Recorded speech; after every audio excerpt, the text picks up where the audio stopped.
Bonjour à tous. Voici un petit extrait d'un de mes voyages au Mexique. J'ai quitté l'Europe le 25 octobre 2021. J'avais beaucoup voyagé avant, mais là, c'est un parcours relativement long sans revenir en Europe. J'ai quitté pour un autre monde. Le Mexique est un monde en lui-même. C'est un magnifique pays. J'ai atterri à Mexico City. Avec un peu de stress par rapport à l'immigration mexicaine qu'on m'avait dit qu'était très dure. Oui et non. Maintenant, ils ont réglé beaucoup de choses, mais en tout cas, à ce moment-là, c'était encore un peu, on va dire folklorique. On va pas donner de détails puisque les choses sont réglées maintenant. Je suis arrivée à Mexico City et avec, une idée en tête. Donc j'avais réservé une visite à Teotihuacan. Teotihuacan est un site à 40 minutes de Mexico City. Un site dont les derniers habitants étaient les Aztèques, mais qui n'en étaient pas les bâtisseurs et dont on n'a pas de réelle source fiable pour connaître les êtres qui ont bâti cette ville extraordinaire, énorme, avec une énergie magnifique. Hem, Quand je suis arrivée là, j'ai vraiment ressenti ces énergies. J'ai fait la connaissance de mon guide qui est un descendant des Aztèques et qui habite à Teotihuacan. D'ailleurs, de son jardin, il voit la fameuse pyramide du soleil, une des plus grandes.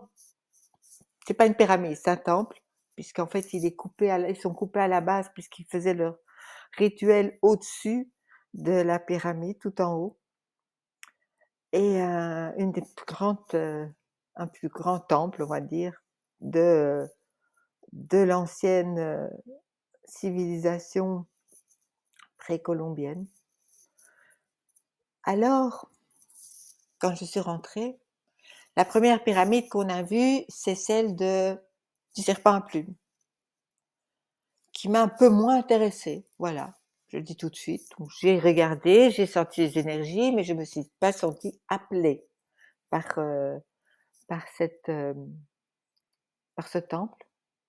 On a marché dans une allée qui est appelée l'allée des morts. Je peux vous dire qu'on était aussi à ce moment-là, à cette époque-là, dans la semaine de célébration de la fête des morts, qui au Mexique est absolument fabuleuse. Ils fêtent les morts, ils les fêtent, ils les pleurent pas, ils les fêtent. Ensuite, on est passé devant cet énorme temple du soleil, qui est majestueux, qui est, qui représente vraiment cette énergie du soleil. Donc je me suis pris bien les énergies du soleil, déjà il faisait chaud aussi, donc on était en sueur avec des bouteilles d'eau, des casquettes pour se protéger du soleil, de la crème solaire, bio pour se protéger des rayons du soleil. Parce qu'on ne faisait pas attention, on était plongés dans ce monde magnifique, ancien, mais qui est toujours présent. Moi, j'ai été attirée par le dernier temple qui était le temple de la Lune, où je me suis, installée en méditation et où j'ai demandé à recevoir ces énergies de ce temple de la Lune, le temple des intuitions, pour m'aider encore à grandir en intuition, pour m'aider sur mon chemin, pour être guidée encore plus facilement par cette voix intérieure et pour pouvoir aider plus de monde sur leur chemin et à leur indiquer les chemins qui les conviennent le plus, le mieux, le meilleur pour tout le monde. Et visiter cette cité, cette ville qui est mais vraiment immense, où je vous invite à aller voir Teotihuacan sur, internet. C'est comme si j'étais revenue en arrière, comme si j'étais retournée là où ils étaient en fait, là où ils ont quitté ce site. Certains morts, d'autres sont partis autrement. Ça, on en reparlera un jour. Des vibrations qui nous permettent de passer dans des stades, supérieurs. Et vraiment, moi, j'ai vraiment vu à un moment donné ces Aztèques, ces ancêtres, là, devant moi,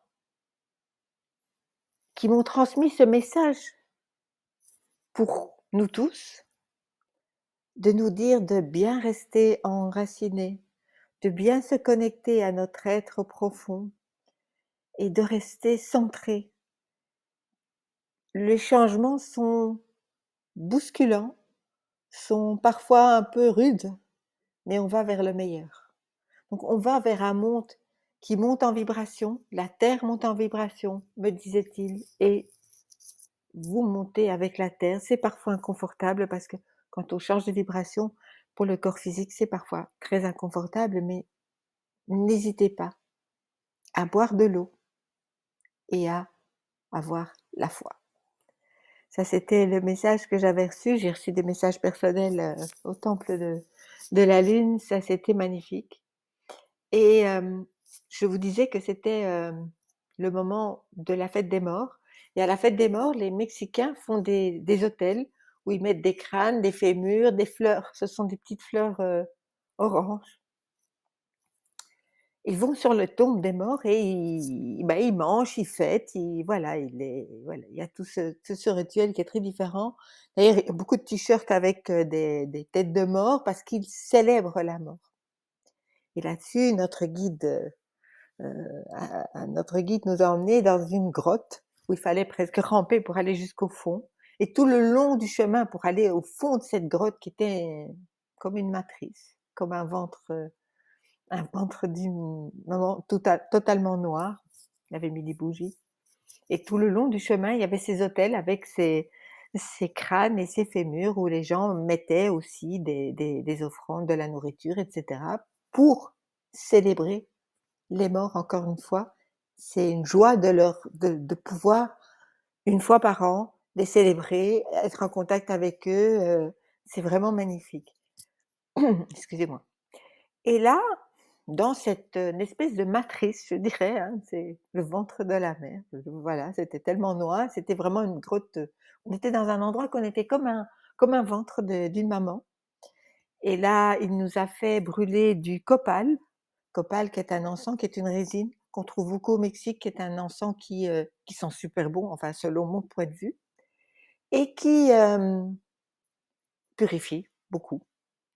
Et là, il a sorti son drum, qu'il a commencé à tambouronner tout doucement, et puis de plus en plus vite. Et je sentais mon cœur qui battait au rythme du tambour. Il a commencé à chanter dans une langue indigène qui, je suppose, était de l'aztèque. Et c'était vraiment un moment où où j'avais l'impression de passer dans une autre dimension, en fait. C'était vraiment magique, magique, magique. C'était magnifique. Et ensuite, il nous a fait quelque chose qui était plutôt du domaine on dirait spirituel, ici en Europe. Il nous a fait une méditation de l'enfant intérieur pour le guérir, au son du drum et avec cet encens, le copal qui était aussi très fort. Il y en a qui sont sortis de la grotte parce que c'était tellement fort qu'il y en a qui n'ont pas supporté d'énergie.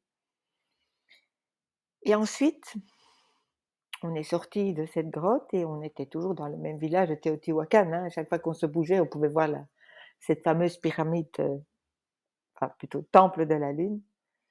Et en se promenant, j'ai expliqué à mon guide que j'avais vu à Mexico City des Amérindiens qui faisaient des nettoyages avec des branches d'arbres qui les brûlaient et puis ils nettoyaient en fait les corps énergétiques avec ça et puis ils utilisaient des huiles et des tas de choses pour faire un soin de dégagement énergétique.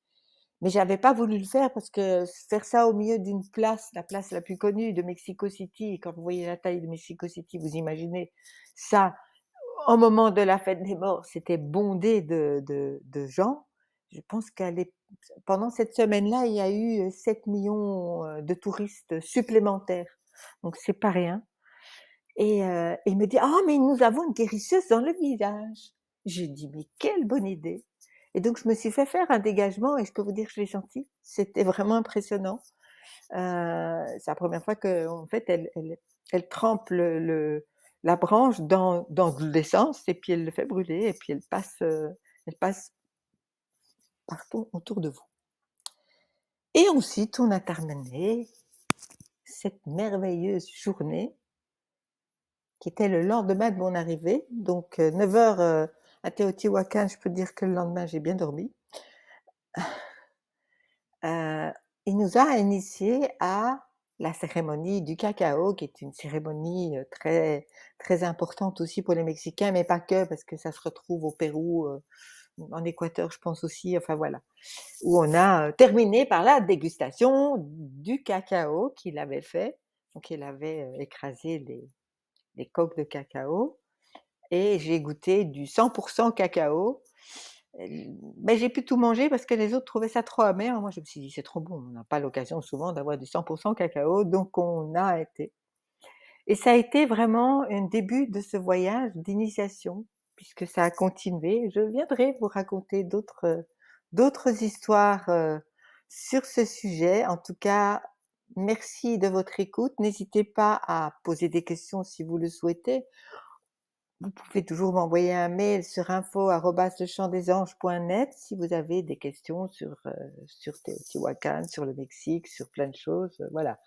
Je connais une partie du Mexique, je connais pas tout le Mexique, mais en tout cas, il y a quand même pas mal de parties, puisqu'après je suis quand même descendue vers Campeche, le Yucatan, la Riviera Maya, il y a déjà des parties que j'ai faites. Si je devais retourner au Mexique, je retournerais je ferais le centre et le nord du Mexique.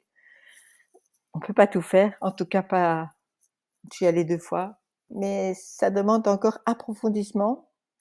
Là-dessus, je vous souhaite le meilleur et n'hésitez pas, à faire des voyages intérieurs aussi parce que finalement, c'est ça, c'est grâce à ces voyages extérieurs que j'ai pu rentrer encore plus profondément dans mon voyage intérieur.